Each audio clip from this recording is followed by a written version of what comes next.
Hello, it's 1 p.m. It's 9 p.m. in Djibouti. It's time to English New Edition. For tonight headlines, we have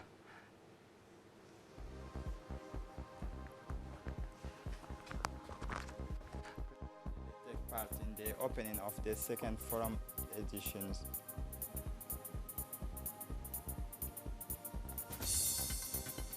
For the international scene, European concerned by the intensifications of Iranian activities.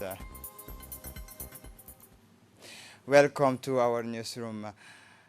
After a first edition in November 2018, the second edition of the Paris Peace Forum is held today 12 and tomorrow 13 November 2019 at the Grand Hall in La Villette to face the challenges of organizing the world and in a difficult context for multilateralism.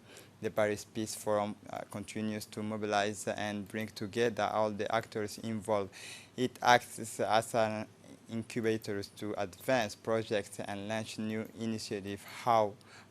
By offering concrete solutions around peace and security development, the environment, new technologies, inclusive economic, cultures, and education. The objective of the Paris Peace Forum, the Paris Peace Forum's part of the process initiated by the President of the Republic, Emmanuel Macron, to reaffirm the importance of multilateralism and collective action. The second editions include the three axes that made the success of the first forum: the objective to encourage international cooperation and collective action for a peaceful world, means present, discuss, and advance concrete and innovative solutions, ambition to strengthen, rethink, and create new rules, standards, and good practices.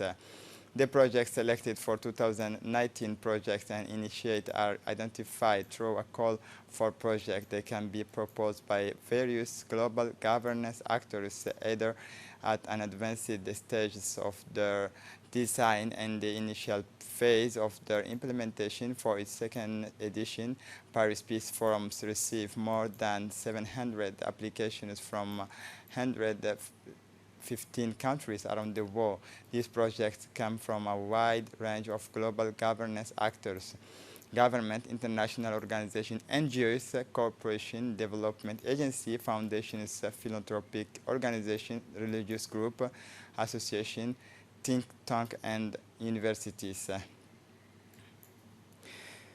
In the margin of the openings of this forum on peace, the head of state and government of personalities led several meetings or discussions of panelists. The ladders were interviewed by representative of foundation, intellectual, and representative of the United Nations. Generally, the question focused on multilateralism, namely the preservation of peace, security, and also finding solutions to the various crises affecting today's world.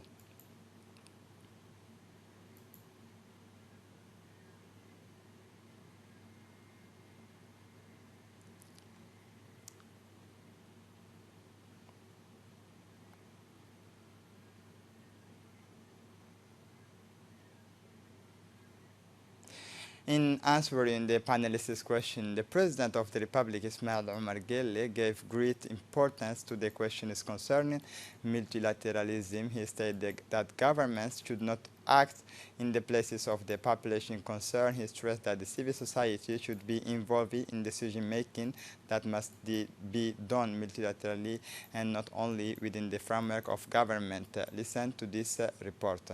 Le rôle des États ne suffit plus maintenant.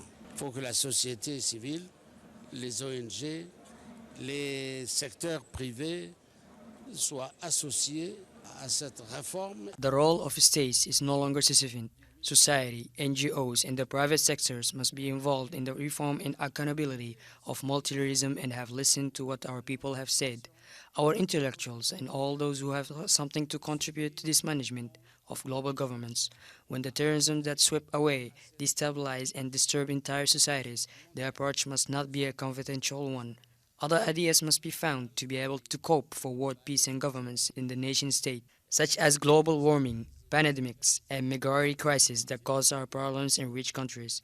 namely Europe and the United States. All this means imagining multilateralism not only based on states and governments but also inclusive multilateralism, where non-state actors such as international organizations, NGOs, private sectors, and also other actors who may have a representative role in community-based management.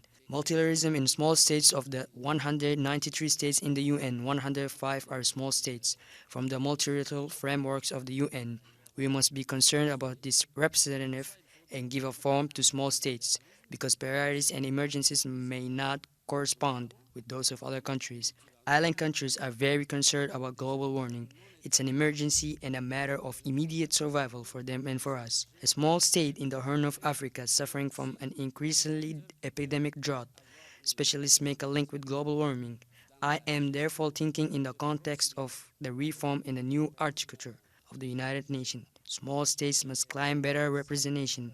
Djibouti is a small state that is candidate for the UN Security Council as a non-permanent member 2021-2022, and it will commit itself, if elected, to bring and defend the concerns of small states within the institution.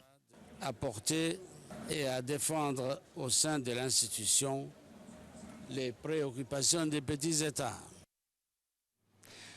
After arriving in Paris to take part in the second Paris Peace Forum, the President of the Republic, like his counterparts, heads of state and government, was invited to a dinner hosted by President Macron at Élysée, a dinner which made it possible to strengthen the links between the various countries participating in these forums on peace and also to discuss the different items on the agenda of these second forums of Paris on peace.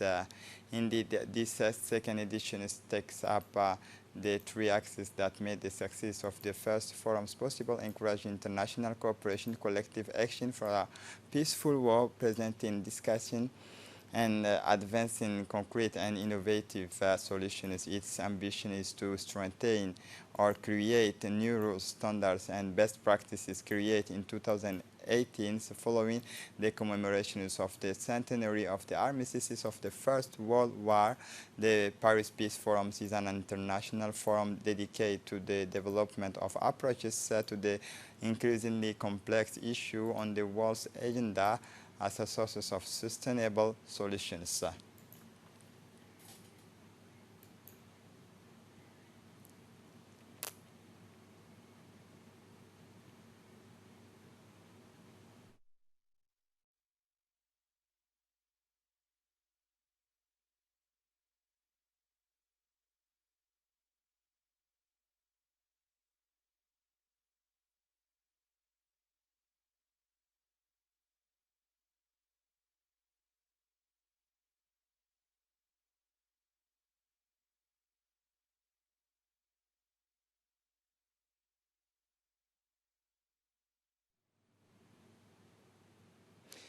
The President of the National Assembly, His Excellency Mohammed Ali Ahmed, visited the University Center for Industrial Science and Technology this morning. On his arrival, the President of the Assembly was welcomed by the General Directors of this center, Mr.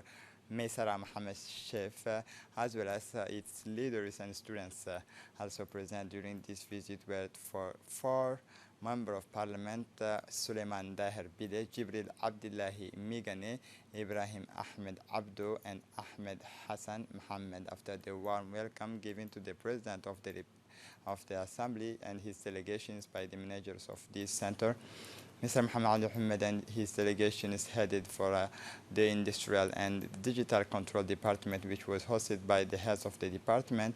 They present details on the functionings of electronic equipment such as computer, metals, parts, assembly units, parts, tools, stocks, test laboratories, and the way of working while using these modern electronic equipment, as well as education and students in this department receive. The Director General of the University Center of Industrial Science and Technology, Maysara Mohammed Sheikh, thanked Mr. Mohammed Ali Ahmed for his visit and delegations, where he explained that the latter has visited the various departments of the center, which provides both masterful and practical trainings in the welding industry, electricity, metallurgy, cold chain, electrical engineering, computer network installations, and affirming that these centers has implemented many projects aimed at further harmonizing our educational systems with the professional needs of the labor market and helping young people to integrate them into the labor market, which operates within the framework of the right visions of the President of the Republic. On his part, the President of the Assembly, Mohammed Ali Mohammed, urged the efforts made by the Director General, Mr. Maysara Mohammed Chef, and all the employees for the development of the University Center of Industrial Science and Technology, while thanking them for their warm welcome which was reserved for him and his delegation. The Minister of Muslims Affairs, Culture and Waqf Property, Momin Hassan Barre, has received in his office the courtesy visit of the Ambassador of India, accredited to Djibouti, Ashok Kumar. The minister welcomed the Indian diplomat and wished him every success in his missions to our country. Both sides reviewed the excellent relations between the two friendly countries in the different areas. They also discussed the opportunities offered to lay the foundations for a fruitful partnership to promote cultural exchanges and share experience to develop the sector of culture and artistic creation. Speaking following the minister's welcome, the Ambassador of India expressed his appreciation for this welcome, which had made it possible to exchange views on the state of bilateral cooperation, particularly in the field of culture and cultural activities. The minister also highlighted the role of culture and arts in promoting popular diplomacy and bringing peoples closer together in the corners of cultural diversity.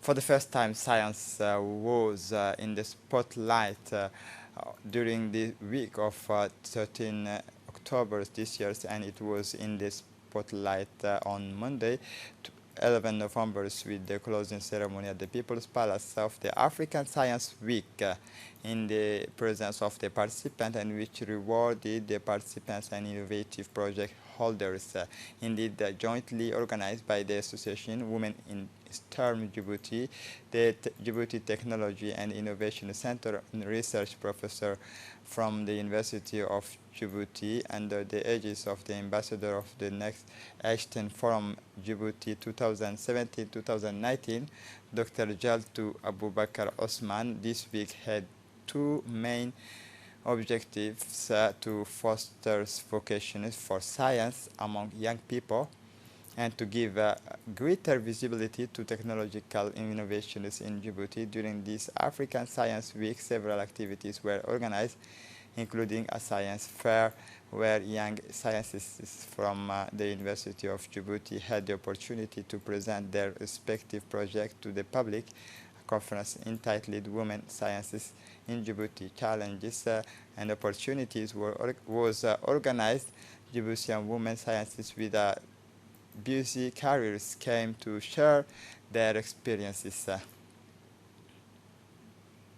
The Minister of Women and Family, in collaboration with the UNFD, launched on Monday, 11 November 2019, at UNFD the first activity of the Action Plans, Resolutions and Relate United Nations Security Council's Women, Peace and Security. The panel of this workshop, chaired by the Honorable Member of Parliament, Ms. Mohammed Hamid, President of the Women's Peace and Security Forum, was composed of the UNFD Secretary General, Ms. Fatuma Musa, the two advisors of the Minister of Women and Family. It was attended by women elected from civil society, gender focal points from each ministry, CNDH representative, and the IGAD representative. Ms. Mohammed Hamid therefore took the floor to launch the workshop, stating and that it was the inaugural activity of the outreach work on the 2032 325 action plan, she urged the assistance to maintain this peace and stability, which are the government's commitment. It's thanks to the peace offered by women's engagement that the UN has recognized the importance of women in the process of, she added. We must therefore maintain and further consolidate it as mothers and women in general responsible for our community in order to always be the guarantors of this peace in all circumstances. The Minister of Women and Family organized on Tuesday, 12 November 2019, the third meetings for the local care platforms on the protection of children at risk and victims of violence. The objective of this meeting was to present to them the documents on the compositions of the platforms on child protection care in 2019 by the Ministry of Women and Family, and to discuss debate on the actions to be undertaken and carried out jointly with the other sectors. This meeting was chaired by the Secretary General and attended by the Director of the Family, the Juvenile Judge, Head of the Juvenile Brigade of the Central Police Station, an educational inspector from the Ministry of National Education, a pediatrician from Sheikh Hospital in Balbala, representative of UNFD, head of the NPH, and head of the Dariel Nursery. The prefect of Artas region, Mohammed Sheikh Hassan, made a contact and working visit to the Arta Regional Hospital, an institution under the supervision of the National Social Security Fund. On 11 November 2019, the director of the Arta Regional Hospital, Mr. Ahmed Abdou Jama, and all the hospital staff gave the new prefect a warm welcome as soon as he arrived on the scene. During his visit, Prefect Mohammed Sheikh Hassan was accompanied by an important delegation, including the Deputy Prefect Mohammed Fouzi Ahmed, the President of the Regional Council Ilmi Bouh, and their staff. During his visit, the Prefect held a series of interviews with doctors and the head of the various departments of the hospital. As part of the project strengthening national capacity for better decision-making and integration of global environmental obligation, a consultation workshop to discuss the framework for the implementation of the Rio Conventions and to develop an environmental roadmap for the Dakhel region was held this week in Dakhel for 2 days. That its own regional council in Dakhel. This capacity building project is being implemented by the Ministry of the Environment and is intended to enable the Republic of Djibouti at the end of the project to respect and integrate into its policies the global obligations inherent in the Rio Convention to set up decentralized environmental governance and to install an information system which will centralize all environmental information. Alexandra Aden Hussein on the roof of the Africa. We can never say it enough. The history of the national judo has found its standard bearers. Now, Alexandra Aden Hussein, who has just established himself as the absolute new masters of his category in the Yaoundé African tournament, has just won the supreme title, the gold medal, by beating Cameroonian Ndonge Ebenezer at home. On his taking a big steps toward participating in the next Olympic Games in Tokyo in 2020. The Secretary of State for Youth and Sport extends his warm congratulations to the Djiboutian prodigies and reiterate his unwavering support for him to raise the national colors even higher. For the international scene, nuclear European concern by the intensification of Iranian activities. Listen to Dini Musa. Activities continue to be a concern to the international community.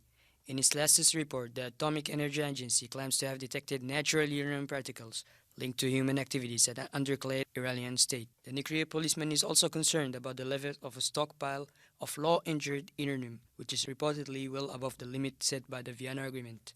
The Vienna Agreement, signed 4 years ago in Vienna, aimed to limit and regulate Iran's nuclear activities in exchange for the lifting of sanctions. But the American withdrawal from the text pushed the Tehran regime to reduce its communities. Iran, more than ever, is putting pressure on the European signatories to text today. Turkey expels jihadists from Daesh. Listen to this report. Turkey announced on Friday that it would dismiss foreign members of the Islamic State group held in Turkish prisons as of Monday, November 11. The Minister of the Interior indicated that the disconcerted 11 jihadists are from France. These jihadists are mostly women. Some of these people have been in prison for a long time, and others have arrived most recently. Danish jihadists arrived Monday afternoon at Copenhagen Airport and were arrested immediately by the local authorities. Signed in 2014, this police cooperation agreement between Paris and Ankara allows jihadists returning from Syria via Turkey to be immediately arrested upon their return. This is it for the news. Thanks for watching us.